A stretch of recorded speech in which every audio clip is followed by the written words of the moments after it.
ma lailatul qadr. Lailatul qadri khairum min alfi syahr. Tanazzalul malaikatu warruhu fiha bi'izni rabbihim min kulli amr. Salamun hiya hatta matla'il fajr. Shadaqallahul adzim. Assalamualaikum warahmatullahi wabarakatuh. Bismillah, alhamdulillah, wassalatu wassalamu ala rasulillah wa ala alihi wa sahbihi wa mawalah. La haula wa la quwata illa billah, amma ba'du. Bapak Ibu jamaah Masjid An-Nur rahimakumullah. Alhamdulillah pada sore hari ini kita berkumpul di masjid ini dalam rangka program untuk buka bersama. Buka yang keberapa, Bu? Sepertiga bulan ini. Alhamdulillah ya, berarti hari rayanya sudah semakin dekat. Nah, ini alhamdulillah untuk sore hari ini Pak Lukman sudah hadir, dan mari kita niatkan, kalau dulu kita masih muda-muda, ini mempunyai semboyan waktu adalah uang. Tapi untuk bulan puasa kali ini kita yang usianya ya rata-rata sudah tua, saya nggak mungkin ada yang muda, tapi sekarang ini waktu adalah nafas ya, karena kemarin pada waktu musim corona nafas ini sangat berharga sekali ya. Selain nafas ya waktunya juga harus ibadah. Jadi nafasnya terinteraksi dengan ibadah. Jadi waktu juga ingat nafas, ya ingat ibadah pada Allah Subhanahu wa taala. Jadi satu hembusan nafas berarti tinggal berapa kali pernafasan kita sampai akhir hayat kita. Mudah-mudahan barokahnya bulan Ramadan ini memperbanyak ibadah kita. Jadi setiap langkah, setiap nafas kita ini ada nilainya ibadah yang akan membawa keberkahan kita menghadap Allah Subhanahu wa taala lantaran kita tekun melaksanakan ibadah di bulan suci Ramadan ini. Saya hanya sedikit mengantarkan, ini nanti akan diisi banyak oleh Pak Lukman. Saya tadi membaca sedikit tulisan bahwa pada suatu ketika, ini cerita, ini ada seorang raja akan memecat menterinya. Ini baru rasan-rasan, tapi menterinya itu bilang, seandainya saya jadi dipecat, itu menterinya itu minta semua yang dikorbankan untuk mengabdi kepada beliau, pada raja, itu supaya dikembalikan. Apa itu yang diminta? Semua masa mudaku dikembalikan. Nah, itu artinya apa? Bahwa masa muda atau masa yang sudah lalu itu tidak akan kembali. Si menteri itu tidak mungkin akan berbuat seperti dulu ketika muda. Nah, ini masa yang sudah lalu, meskipun 1 menit ataupun 1 detik itu adalah dikatakan masa lalu.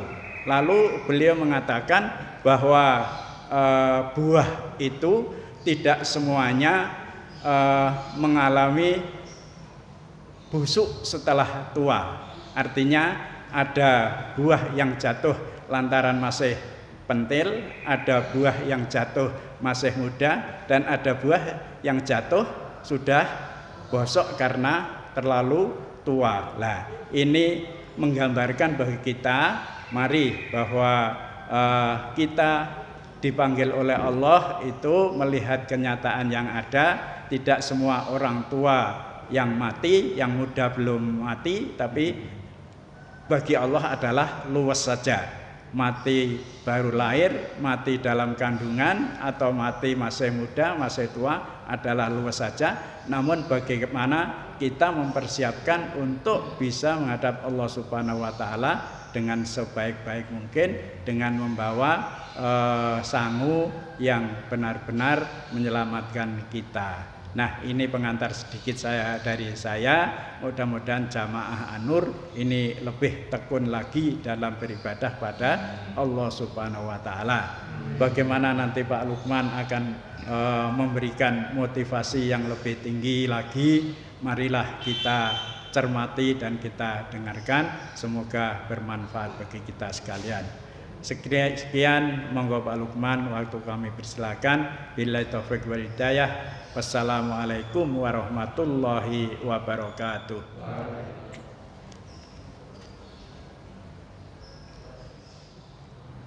Assalamualaikum warahmatullahi wabarakatuh.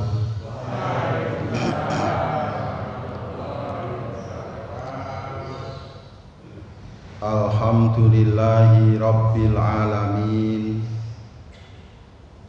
Alhamdulillahilladzi faradha alaina siyama fi Ramadan syahrun adzim. Wa bihi nasta'inu ala umurid dunya waddin. Wassalatu wassalamu ala asyrafil anbiya'i wal mursalin Nabiyyina wa maulana Muhammadin wa ala alihi wa ashabihi wa tabi'ina ajma'in. Amma ba'du, faya ayyuhas shaimun usikum wa nafsi bi taqwallah faqad fazal muttaqun. Nuwun kepareng kawula matur wonten ing ngarsanipun sagunging para sesepuh, para pinisepuh, para alim, para kasepuhan ingkang satuhu dahat kinurmatan linangkung panjenenganipun Bapak Haji Muslimin Hamid lan para sesepuh sedaya, Bapak Ibu hadirin jamaah sekalian rahimakumullah, yang mudah-mudahan kita semuanya ini selalu dimuliakan, dirahmati dan diberkahi oleh Allah Subhanahu wa ta'ala. Bagaimana kabarnya Bapak Ibu semua? Alhamdulillah sehat. Sami siam saestu nggih. Insyaallah. Niki nek kula takoke ampun tersinggung. Sebabnya poso niku rak mboten ketok. Nek Pak Muslimin nembe salat kok kula takon, "Kae Pak Muslimin lagi ngopo?" Jenengan angsal jawab dadak takon ngoten nggih. Genah lagi salat niku kok. Ya umpamane menapa menika Pak Tahar nembe kukur kok kula takon jenengan kaya ngono kok ditakokke. Ning nek poso niku rak mboten ketok. Mila kula tanglet niki rak sami siam saestu to nggih. Alhamdulillah sami siam, insyaallah mugi-mugi Allah taala paring ridho. Allahumma amin. Oleh karena itu, itulah keistimewaan puasa Bapak Ibu. Sehingga Allah menyebut di dalam hadis qudsi, yang disampaikan oleh Rasulullah sallallahu alaihi wasallam, kullu amali ibni adama lahu illa shaum. Semua amal anak Adam, manusia, kita semua ini pada dasarnya adalah untuk dirinya sendiri. Illa shaum, kecuali puasa. Kalau puasa enggak sama dengan ibadah-ibadah yang lain. Kata Allah, fa innahu li, puasa itu pasti khusus untukku. Wa ana ajibihi, maka aku sendiri yang akan memberikan balasan pahalanya. Lah kok namung poso Pak Lukman, yang dikatakan oleh Allah pasti khusus untuk Allah. Lah ibadah saya yang lain bagaimana? Sholat kula pripun? Tarawih kula pripun? Sedekah saya bagaimana? Umroh dan haji saya bagaimana? Ternyata kalau puasa itu dikatakan oleh Allah, fa innahu li, pasti untukku. Artinya puasa kita itu pasti 100% untuk Allah, tidak untuk kepentingan yang lain. Tidak ada tendensi atau motif atau niat yang lain. Sebab sifat ibadah puasa itu yang memang lain daripada yang lain.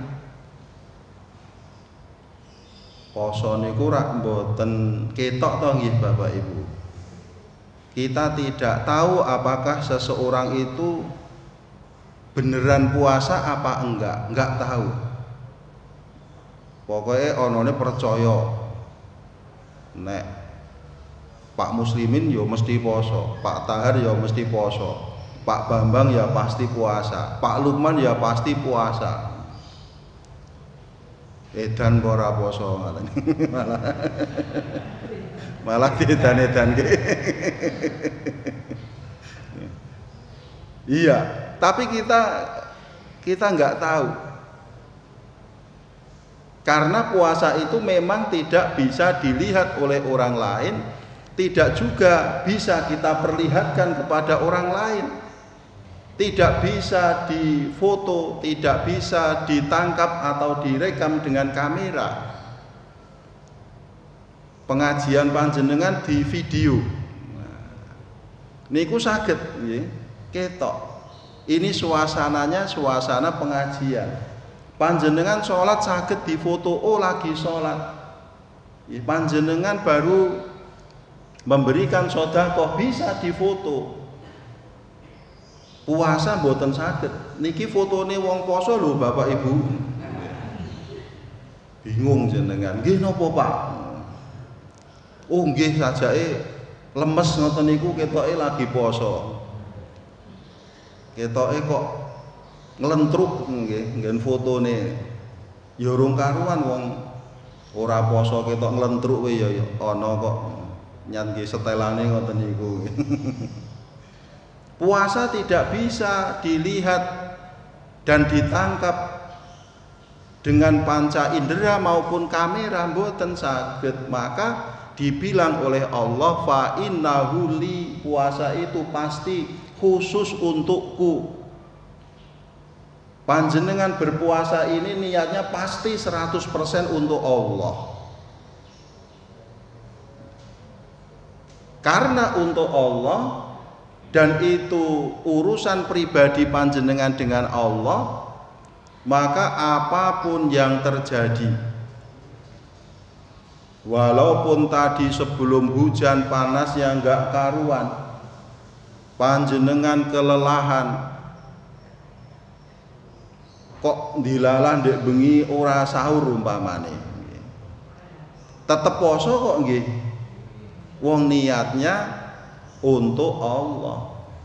Padahal kesempatan ada toh Bapak Ibu. Arep nggawe wedang, arep dahar ning dalem wis aman kok. Nek jenengan posone mung pencitraan nggih. Niku mung paitan ngaku mawon beres selesai urusan kok. Watone harus ditakoni ngaku poso ngoten. Siam mboten Pak? Nggih, siam insyaallah. Pak Luman poso mboten? Poso tuh pada nggih. Udah orang lain percaya. Tur yo ora arep diurus, ora arep dides, ora arep didedes-dedes ngono. Tenane Pak Lukman, mboten. Wis pokoke nggih mboten mawon. Tidak berpuasa pun juga tidak melanggar hukum di negara kita. Dereng ngeten ceritane to wong ora poso di penjara. Aman. Peluang dan kesempatan untuk tidak berpuasa ada.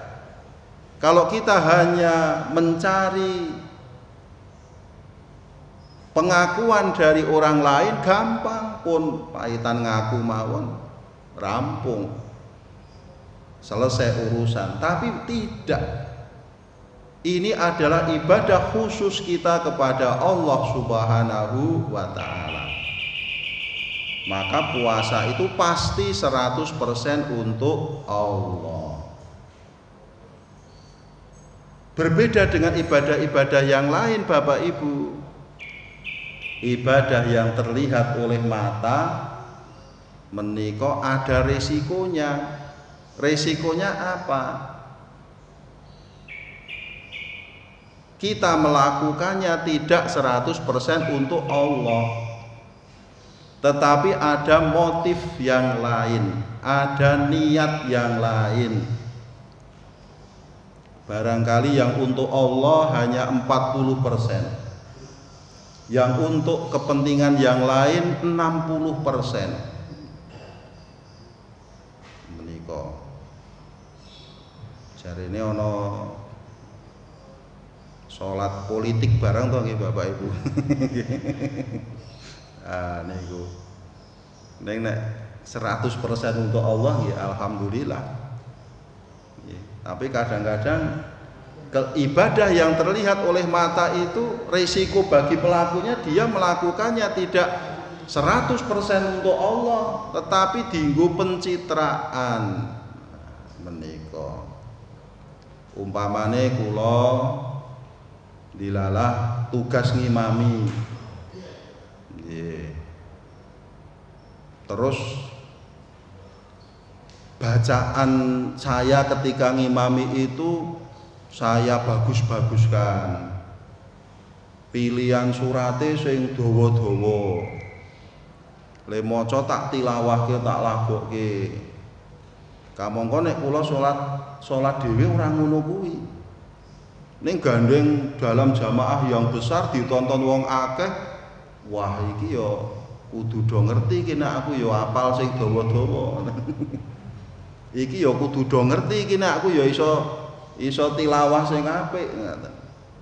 Ketika ada perasaan saya seperti itu, berarti niat saya itu kan tidak 100% untuk Allah toh Bapak Ibu.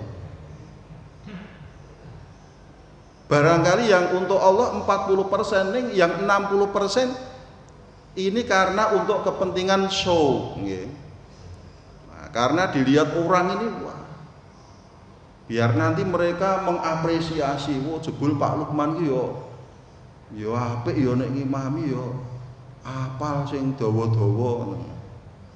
Nah, seperti itu berarti niat saya sudah lain. Semua ibadah yang dilihat oleh mata, terlihat oleh orang lain, menika resiko bagi kita itu menika. Kita bisa niatnya tidak 100% untuk Allah. Sedekah kita berisiko tidak 100% untuk Allah. Menapa malih umroh dan haji kita menika sangat berisiko tidak 100% karena Allah. Karena begitu euforianya orang ketika di tanah suci, Sehingga setiap momen dia abadikan, dia bagi-bagi. Nek niatnya memberikan motivasi kepada yang lain, ayo ke tanah suci nggih sae. Cuman bedanya sok tipis antara memberi motivasi dan publikasi. Menika. Jangan sampai mengurangi niat kita. Mila istimewanya puasa itu fa innahu li. Puasa itu kata Allah pasti khusus untukku. Maka nanti wa ana ajibihi, aku sendiri yang akan memberikan balasan pahalanya. Salah satu pahalanya dan pahala tertinggi adalah berupa surga. Surganya pun ada pintu khusus bagi orang-orang yang berpuasa. Namanya Babur Royan, pintu Ar-Royan. Ar-Royan git dikhususke. Awake dhewe ra nggih remen to nggih nek dikhususke. Apa-apa iki nek dikhususke ra seneng. Ki jatahe bapak lho, aja diwah-wah ngoten nggih. Seneng awake dhewe. Nggih. Panjenengan disambut dengan khusus yo seneng dibagekke. Ketika bertamu disambut dengan khusus, dibagekke, disambut dengan ramah, oh senengnya luar biasa. Didudukkan pada tempat duduk yang khusus, senenge ra karuan. Nggih. Nembe teng donya menika, menapa malih mangke teng akhirat, panjenengan mau masuk surga lewat pintu khusus. Carane awake dhewe wis dipasangi banner gitu ya. Khusus rombongan Masjid An-Nur. Wah, ilok ya awake dhewe digawekke banner ya. Mesti do ngono kuwi. Nah, itu seneng. Orang-orang yang berpuasa nanti juga akan dikhususkan oleh Allah Subhanahu wa taala pada tingkat yang tertinggi, akan dimasukkan ke dalam surga melalui pintu khusus. Syaratnya puasanya ini berhasil. Keberhasilannya apa?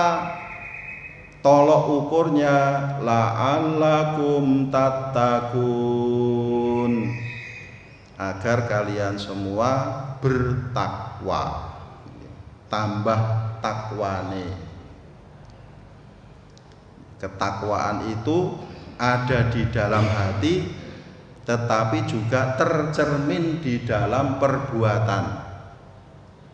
Kalau sebelum puasa ke masjid jarang-jarang, kok selama puasa ini 5 waktu sholat berjamaah di masjid, menika sudah pasti ketakwaannya bertambah. Karena ada daya dorong dari dalam hatinya itu yang mendorong langkahnya menuju ke masjid dan meringankan hatinya untuk ke masjid. Oh niku titikan lahiriahe ngoten mawon. Sadurunge poso meh ra tau ning masjid, ketok mung nek pas Jumatan kuwi wis sok pamit. Jare kantor ana acara ra iso Jumatan ning omah. Lah kok poso? Wah, sak wayah-wayah ning masjid. Oh jelas ini bertambah takwanya ini. Awake dhewe sing ngerti rasa nuding liyane. Rasa kai. Awake dhewe mawon. Awake dhewe mawon. Aku mbiyen sadurunge poso iki masaku keset banget ning masjid, saiki alhamdulillah sregep. Niku berkata kepada dirinya sendiri.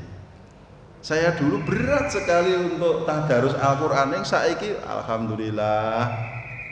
Pokoknya paling ora rampung poso iki engko aku khatam ping pinten tarjete jenengan? 3 wani apa ora? Napa gangsa? Nggih. Nek gawe target ya sing enteng-enteng mawon. Aku pokoknya khatam ping 10 ngono nggih. Engko nek ra kelakon malah repot dhewe. Alhamdulillah, mudah-mudahan puasa ini nanti aku khatam 1 kali. Wah, ngoten niku pun elok niku. Sedina sak juz. Lek ngedum monggo. Bar ngisak petang lembar.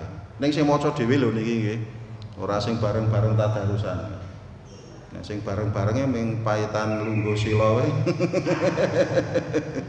Engko ya khatam sesasi. Niki sing maca dhewe targete niku sing maca pribadi niku minimal sak juz. Nggih, minimal sak juz. Nah nika lek ngedum sedina minimal khatam pisan. Minimal rampung poso khatam pisan.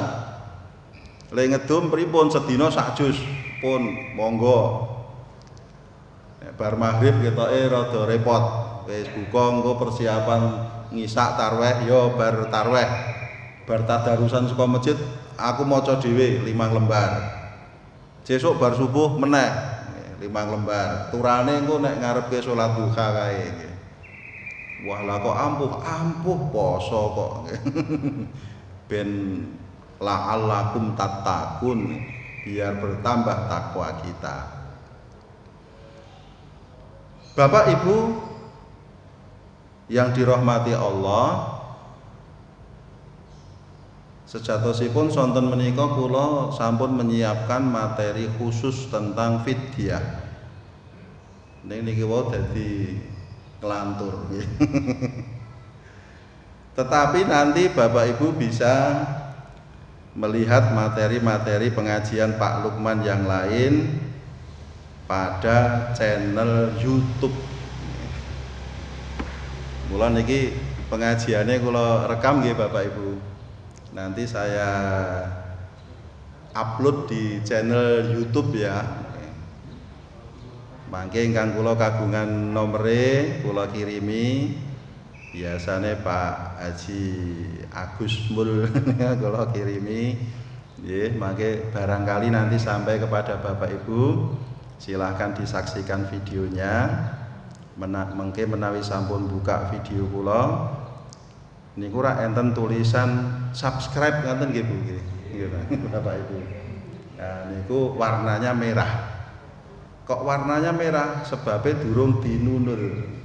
Mungkin nek pun dinunul ngoten, nah niku terus warnanya jadi ireng ketoke.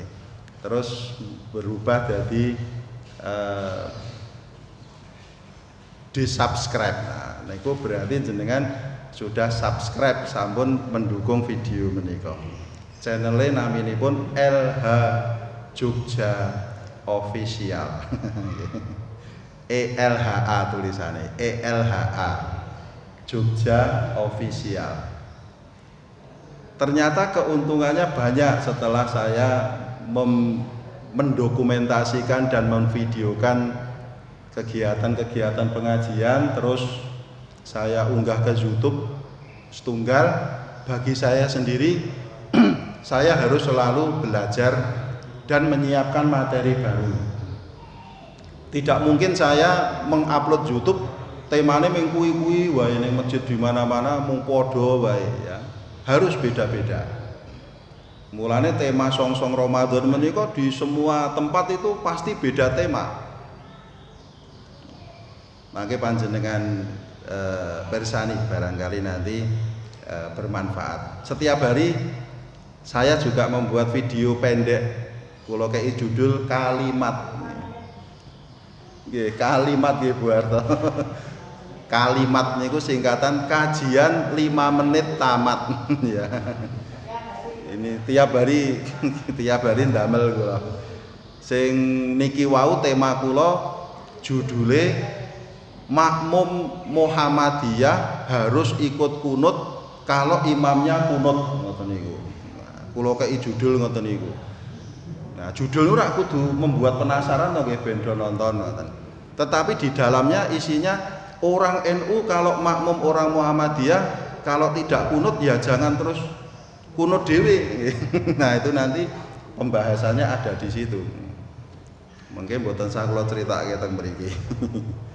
Nah, itu keuntungan bagi saya, satu, saya harus selalu belajar, materi ini kudu ganti-ganti. Nomor dua, yang ikut pengajian menjadi lebih banyak Bapak Ibu. Nek mboten diupload ingkang tumut pengajian namung Bapak Ibu menika. Tapi setelah tayang di YouTube paling mboten 100 nggih. Malah video kula sing teng Kota Gedhe niku kula nggih gumun. Lagi sedina niku sing nonton 1.500 loh. Tak tonton pengajiannya ndek bengi. Terus kula tonton hari berikutnya ngasar ki 1.500. Terus kula tinggal pengajian teng pojok niku, bar pengajian tak tonton ki 2.000. Wah. Sesore iki mono 500 sing melu pengajian ya.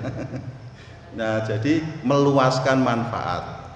Memang video pengajian ini tidak semenarik video-video yang lain. Lah video wong joget-joget niku mawon ming joget 5 menit sing nonton iso ribuan, jutaan niku Bapak Ibu nggih. Lah pengajian sak top-tope ustaz kok ora tahu nganti jutaan ngaten ya. Nah, begitu. Kemudian kita titip dokumentasi ke YouTube secara gratis. Video itu nanti akan tersimpan di situ mungkin ratusan tahun, sehingga anak cucu nanti bisa melihat, oh iki biyen pengajian ning Masjid An-Nur. Oh niki nek materi ning ora tekan sok liya wektu nggih. Bapak Ibu yang dirahmati Allah, salah satu keringanan yang diberikan Allah kepada orang yang berpuasa adalah fidyah. Agama Islam itu ringan, Islam itu mudah, Islam itu tidak berat, tidak sulit, tidak menyengsarakan, malah membahagiakan. Barang siapa yang berpuasa kok rumangsa sengsara, enten boten kira-kira. Berarti dia belum tahu nikmatnya puasa. Barang siapa yang minum jamu kok kondo pahit, ya pancen pahit tenan Bapak Ibu. Tapi bagi orang yang tahu manfaatnya, ora iki enak, ini nikmat ini ya. Maka kemudian terus nggathok kecanduan, aku kudu jamu paling ora sesasi pisan ngaten. Islam tidak memberatkan, karena prinsip Allah itu yuridullahu bikumul yusra wala yuridu bikumul usr. Al-Baqarah 187. Allah itu menghendaki kemudahan bagimu dan tidak menghendaki kesulitan. Sholat ada keringanan, ada dispensasi. Bahasa agamane rukhsah. Ada rukhsahnya. Rukhsah itu karena ada ilat. Basa usul fikih. Ilat itu penyebab. Apa penyebab kita mendapatkan rukhsah? Sholat itu normalnya kita kerjakan berdiri, dengan berdiri.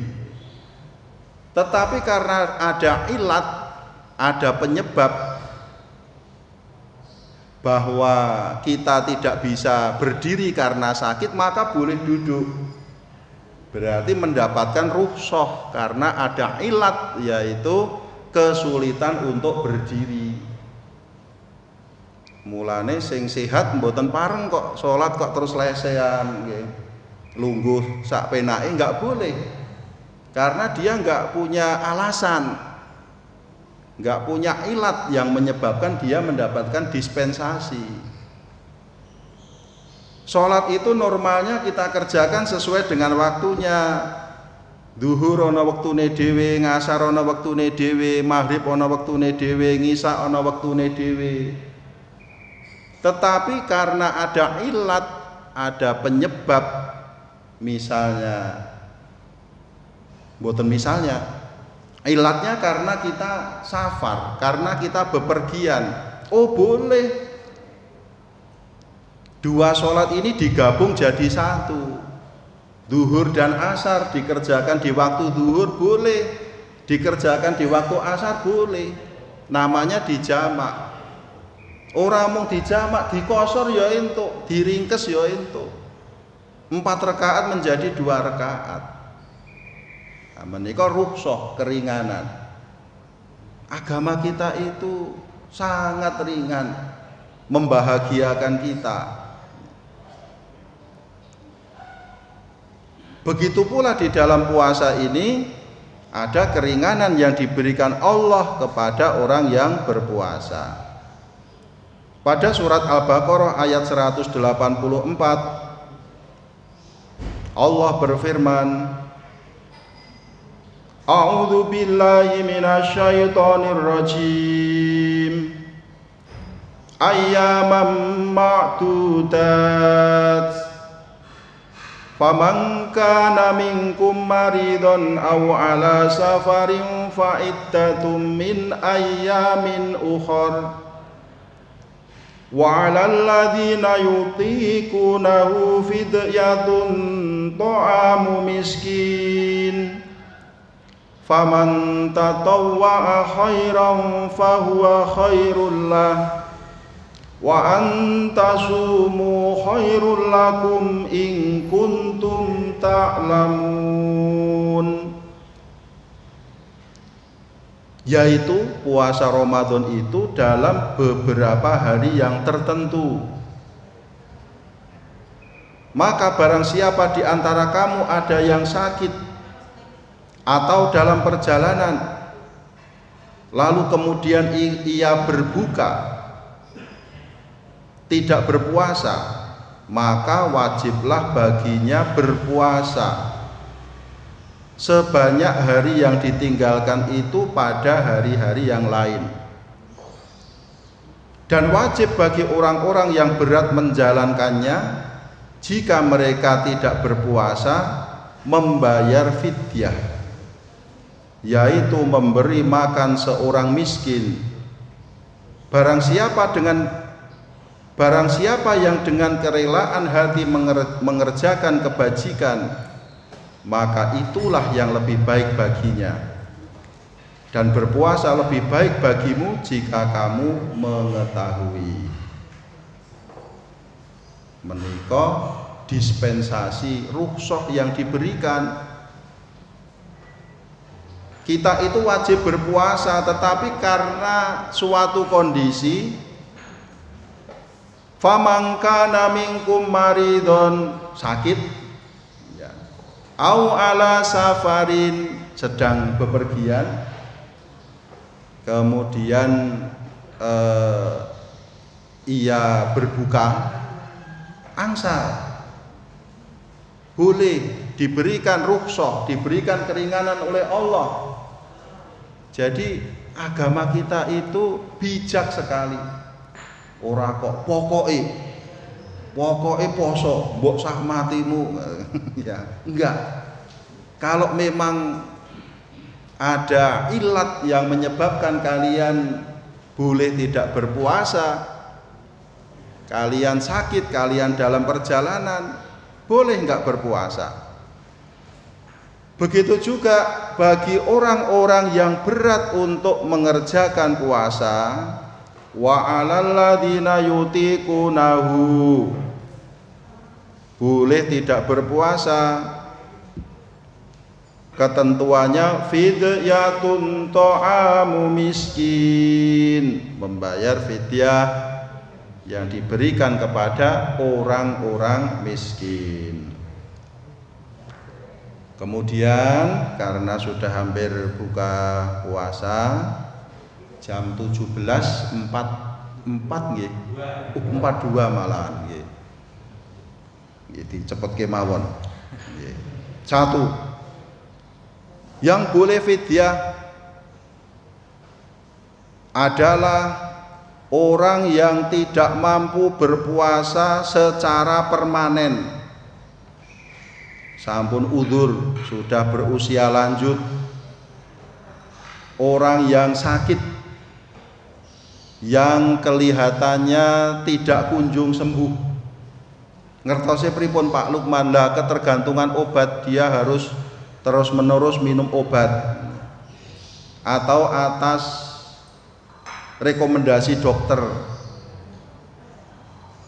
dan sebagainya, maka ini adalah orang yang boleh tidak berpuasa dan diganti dengan membayar fidyah.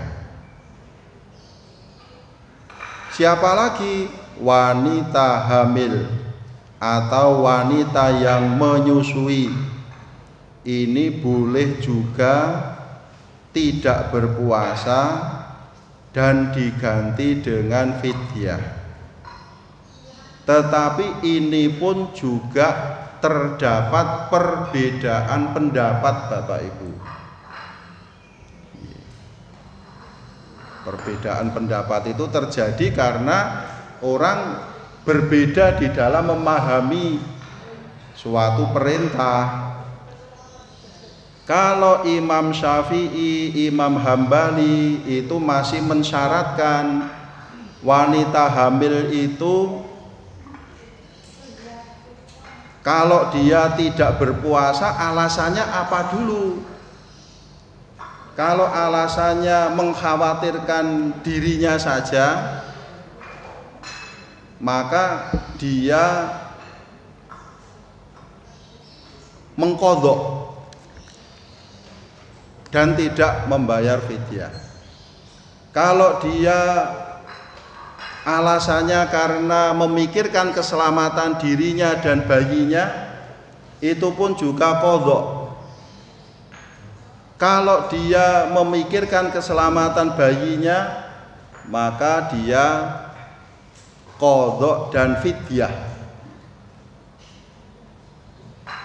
Tetapi Imam Hanafi mboten.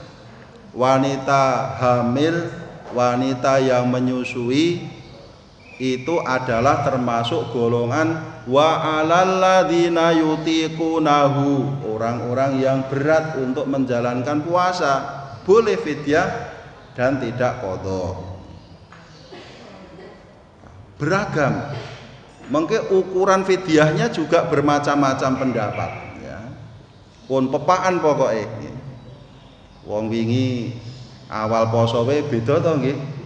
Ana sing Setu, ana sing Minggu. Niku tenggen video kula nggih kula bahas Bapak Ibu. Yang tayangan tanggal 1 April nggih. Bermacam-macam, tetapi ini termasuk kategori orang yang dibahas oleh para ahli fikih mengenai fidyahnya, yaitu wanita hamil dan menyusui. Yang kedua, fidyah itu berupa memberi makanan. Niki nggih beda melih pendapate. Ada yang berpendapat harus berupa makanan, ora iso liyane. Ada yang berpendapat boleh kalau mau dikasih bahan makanan. Ada lagi yang berpendapat boleh kalau mau diganti uang, malah luwes. Yang penting amanate dienggo mangan. Biar dia nanti tahu seleranya apa. Nek selerane sate ya ben jajan sate. Nek selerane lotek ya ben nggo tuku lotek ya. Sudah bermacam-macam lagi. Tapi prinsipnya fidyah itu berupa memberi makanan, memberi makanan. Memberi makanan itu arep berupa makanan mateng, panjenengan bagi dalam bentuk nasi box boleh, arep ngundang prasmanan boleh ya. Berupa bahan makanan ada yang berpendapat boleh, berupa uang ada yang mengatakan silahkan.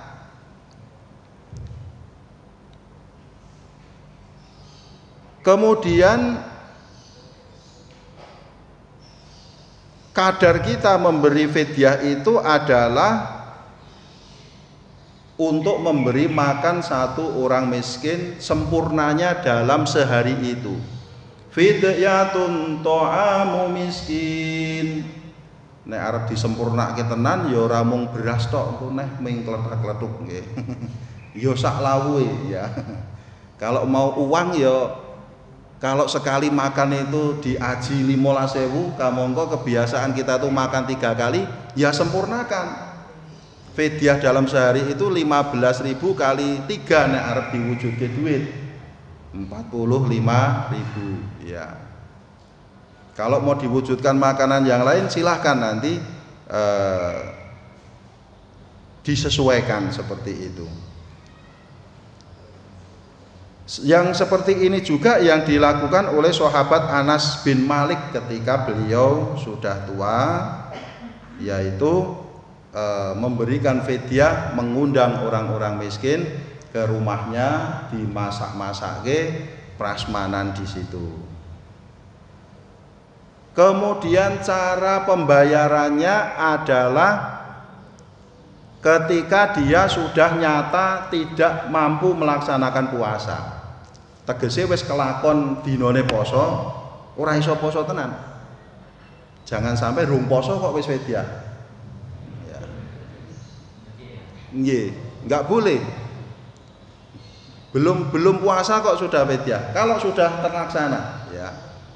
Misalnya di awal saya enggak puasa karena sakit, jangan dulu. Siapa tahu nanti besok bisa puasa, besok sehat, ngaten nggih. Jadi kalau sudah terlaksana hari puasanya kok beneran tidak puasa, itu baru kemudian dibayar fidyahnya.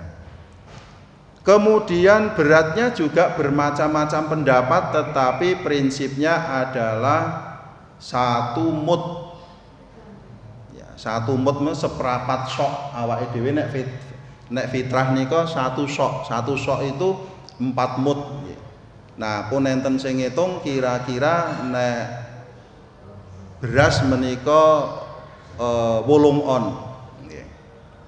Kalau kita mau sempurnakan kita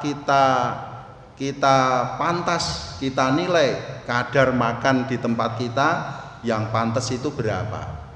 Kalau hitungan nominalnya pakai uang 15.000 kali 3, ya itu yang kita bayarkan.